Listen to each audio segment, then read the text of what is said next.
Hello, welcome to the Dream Stream, your dream work podcast. I am Yiskah Koock, here with a special guest that is here on audio. Hello, Stacy. Please introduce yourself. Oh, hello, Jessica. Yes, this is Stacy, all the way out in Oregon. I miss the Yes, days with you right by your computer. I miss you too. I'm really happy for you that you guys are in Oregon. That's fantastic. Mm-hmm. So, have you been dreaming? I'd like to talk about that because often when we're in a place that's not our familiar home, we have dreams that kind of catch our attention because they're so wacky. I don't know if you've had any weirder dreams because now you're camping out and traveling. What's that been like? Um, yeah, so sometimes weird dreams, sometimes uh, slightly frenetic dreams, or it seems that they're brief blasts of dreams that I remember. Yes. Hmm. Anything grab your attention and that you want to talk about? Um, well, what's interesting is I had a dream most recently where if things were getting a little confusing, then all of a sudden it was kind of like there was a guiding force that would say, "Oh, no, no, no, it's okay, come on over here." This gentle thing to just go back into a quiet space, which was kind of like a wooded area, which is my favorite place anyway. Yeah. So that was nice. And then I would feel grounded again and be like, So all right, so yeah. this dream, there was sort of a being in your dream that spoke with you. What was that? Well, it's kind of like an energetic thing, like Yeah. not anything I could see that would just lead me like, okay, look, you just come back over here. And and Yes. then I would be calmer again and say, oh yeah, I see where I am. Okay, Oh, good, so thanks. sort of guidance. Well, that's very Yes. helpful, especially to know you have like, well, I believe when one has like a spiritual guidance, that makes me Yes. feel really good, really at home anywhere. Well, yes, and just like we talked about, sometimes you can induce um sort of a dream by setting an intention before you go to sleep. Yes. And because we're on this journey and because I'm seeking to feel more grounded and find community, um, that's what I've been doing. I've been kind of looking for answers, and is the place where I'm looking correct? Yes. So, did you incubate a dream last night? Well, yes, Okay. And if I may and just there, if I may just say yeah, one thing about incubating a dream, it's something that happened in many, many cultures.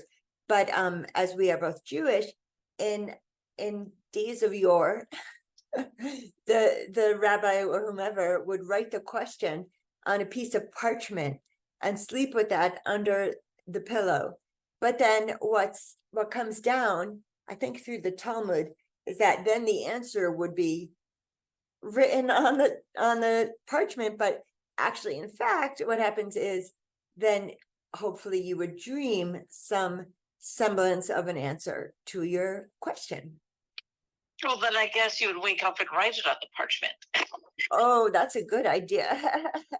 Because I Right. think you have told me, to have something to write on when you first wake up, That's true. That's true. or your phone even that you can talk it into, right, to an Yeah, audio. absolutely. Yes. So you were So I gonna did. say yes. So I did do that, and it was similar because now I'm entering another phase of our journey here since Eric is in Vermont and he's Yes. been there. He left here almost a month ago, so he'll be back when he's back, and Yes.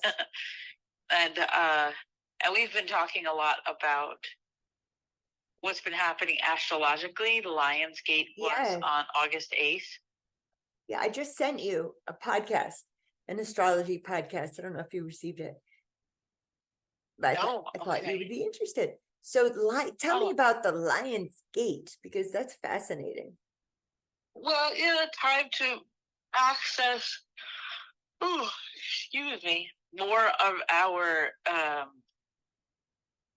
guess, intuitive knowing and more of our creativity because of the um, the position of Sirius and the sun in proximity to the Earth and other cosmic um, energies, including the fact that, Venus is in retrograde now till September 2nd or 3rd.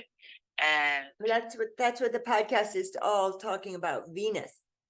oh, wonderful. Yes. And yeah, so I've been thinking about, where my path is leading, and it's it's interesting to reflect and be comfortable being here without him, but knowing that he's coming back, or presuming he's coming back, but there's no guarantee. You guys But had such a beautiful changing relationship, because and this is what I find so alluring about this. It's changing, and it's every moment is a new moment to look at each other and to decide what kind of relationship we want to have, or one wants to have. And I just respect so much your connection with each other, and how that's also a changing connection. well, that's wonderful of you to say. Yeah, it's been frustrating. Okay. And but it is wonderful. It's good to have each other to rely on. And it's frustrating when you don't receive what you want from the other person, or are heard completely from the other person, especially when the other person is Eric, who is so demanding to be heard. But this whole piece of Venus being in retrograde, and that it's about self-love and getting our house in order. Yes. And I love that, like, getting our house in order thing, because it's not literal necessarily. It's what we need inside of ourselves. Yeah. And in dream work, sorry, Stacy, when we dream of a house, it often is indicative of our physical body. So yes, we got to get that in order. Yes, we have to be healthy and strong and in shape if we can, and eating really well if we can, and really yes, care about our physical body. yes. And for my journey, again, I mean, you know me pretty well about this kind of thing, that I am looking again for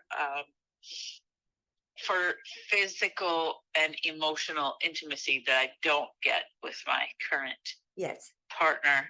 And so I was dreaming a lot about a former, well, I was imagining and trying to manifest this dream about a former lover. Daydream. Well, and I tried to, that's what I was trying to incubate in this dream, Okay.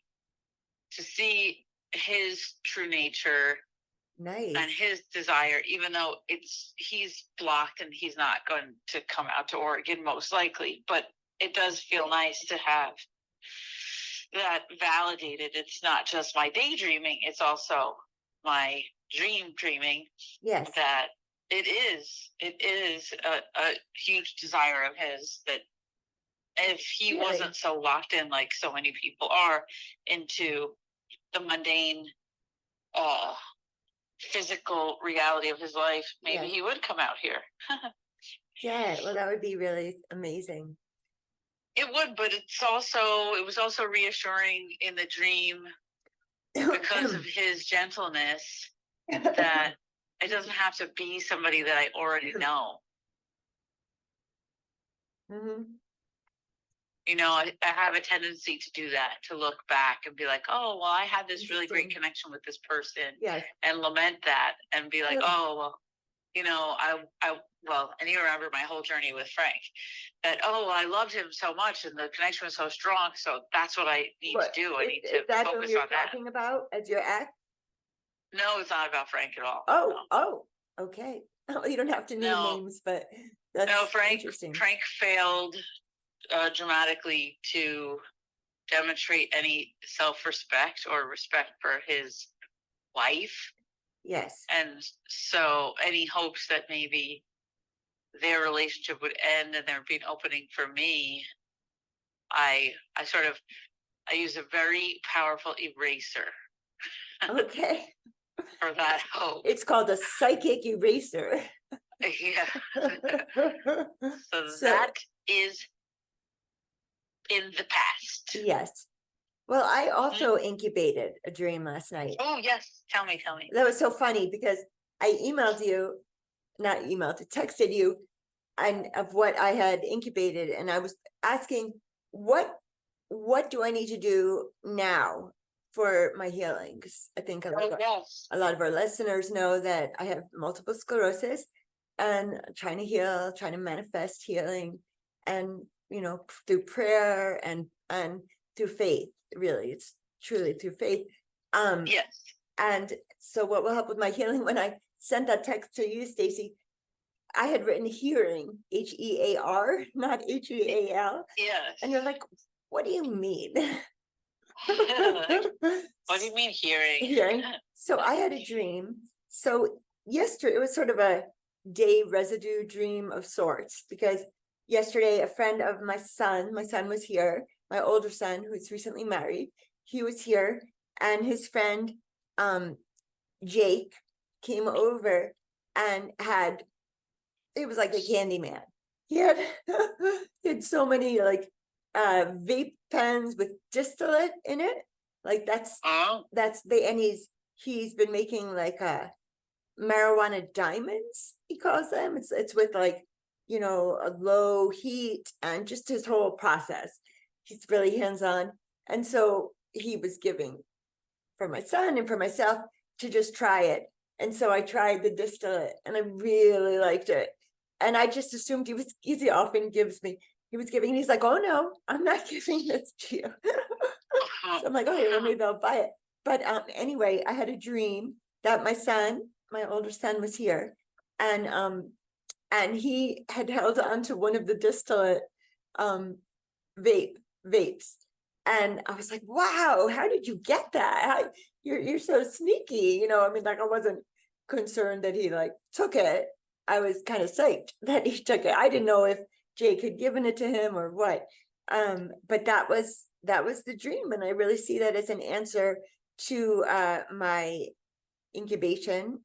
And I think that I know marijuana is very healing, and I've been a big fan of marijuana, since I was a teenager, and more so now that it's medical. And I love it. It helps me with my cramping legs, and it helps me relieve a bit of the shocking pain I have in my shoulders. And but I've never found it to be totally healing. But I know people do find that. So I'm thinking maybe it's the distillate that now I need to be on a specific regimen with for my healing. And so that's the clue I got from my dream. Oh, beautiful. Yes. Mm. So are you drinking a Yiskah? No, I haven't made coffee yet this morning. Please tell our listeners what a Yiskah is. Oh, well, what a Yiskah in New York in New Paltz is Cafe Bustelo, made in a French press and steeped for 4 minutes or so, and then some oat milk heated in a stainless steel pot, and then frothed. And you add that to the coffee with some maple syrup. Yeah, don't forget the most important part, because I live in upstate New York. maple syrup. So this is, I'm a big fan of coffee, as many of our listeners know already. And so I've named a coffee drink after myself. Which might be a little strange, but I just for fun. And so I'm drinking it. Well, that makes sense. It's a Jessica because you were like, oh yeah, froth the milk, froth it. Well, this is a Jessica except the frothed milk because I was a little bit lazy. I just wanted my coffee. Well, thank you so much, Stacy, for calling and Zooming with me. I know you're on speaker, but I really appreciate it. Did you have any other dream images that you might want to look at? No, not this time, and it's my pleasure. I miss you. I miss you tons, Stace. Oh, miss you too. Well, hopefully we'll see you on the way up or down from sugaring season this year. Oh, good. Yes. Yeah, coming in February? Maybe. That sounds amazing. I'd like to see you both up and down. Okay. Okay, you're the only, because I live in a 2-bedroom apartment with my 13-year-old son. You're the only person who's allowed to sleep over, Stacy. Oh. You're the only one, and his brother, of course. But right. But he wouldn't have anybody else. But you, I tell them, you're grandfathered in. Oh, wonderful. All right. Well, thank you, Jessica. Thank you, podcast listeners. Well, thank you, podcast listeners, as well. And I hope you enjoyed. And I wish you Holomod Metuki.